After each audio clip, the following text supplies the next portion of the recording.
water. You can harvest rainwater. There are ways to use the sea and desalinate the water. There's a lot of creative ways to harness the...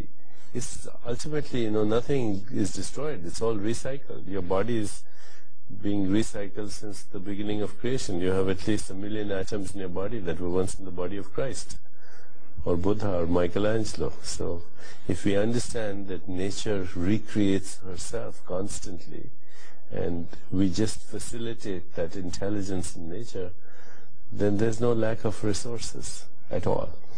But we have to see that it is done from a selfless point of view. Right now we have a situation where 5% of the world consumes 50% of the world's resources. Is it true that water molecules have a sort of memory? Yes. As Emoto said, there is a sort of... He's right, absolutely right.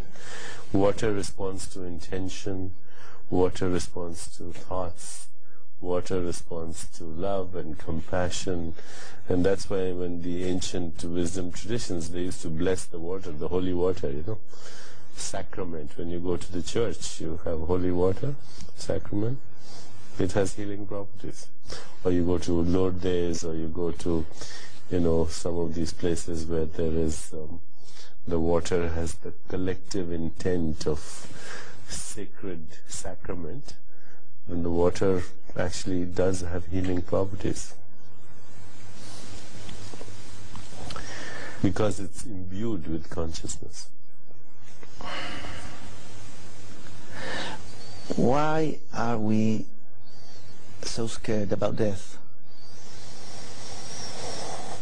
Well, because we are not aware that death is the ticket to life. Because, your skin cells die once a month. If they didn't, your skin would be like leather. Your stomach cells die every 5 days, so they recreate themselves.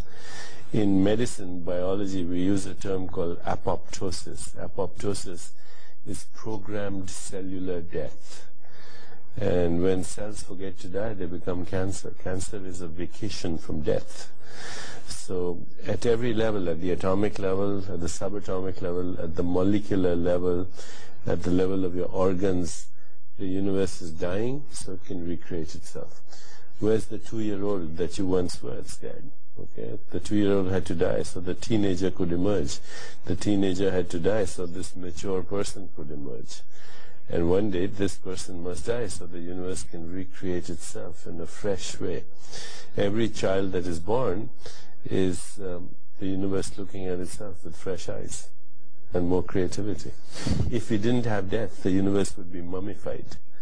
And there would be no music, there would be no art, there would be no humor, there would be no dance, there would be no rhythm, there would be nothing. It would be a static, living mummy.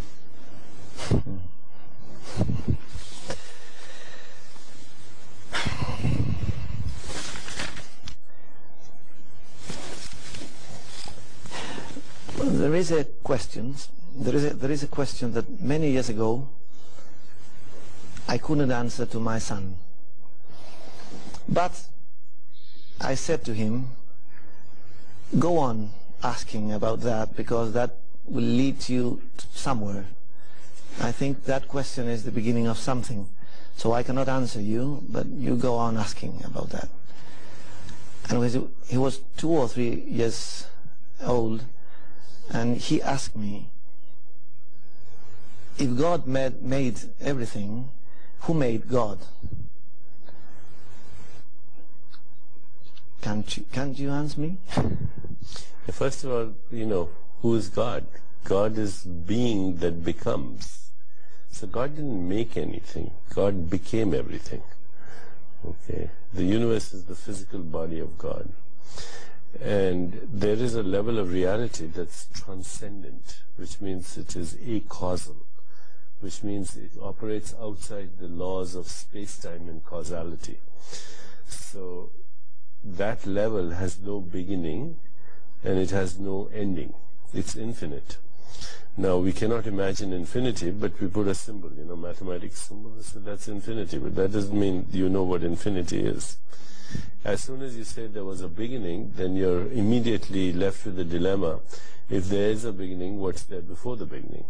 If you say there's an ending, then you're immediately left with the dilemma, what's there after the ending? If you say there are edges in space, then the immediate question is, what's there after the outermost edge? So our new physics is not only more confusing than we think it is, it's more confusing than we can even conceptualize. And yet the fact is that infinity is the reality, okay?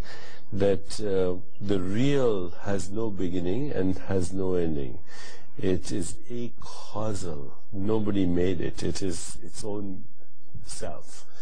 And it furthermore does not exist in space-time. It's transcendent. You can't conceptualize it, but you can experience it.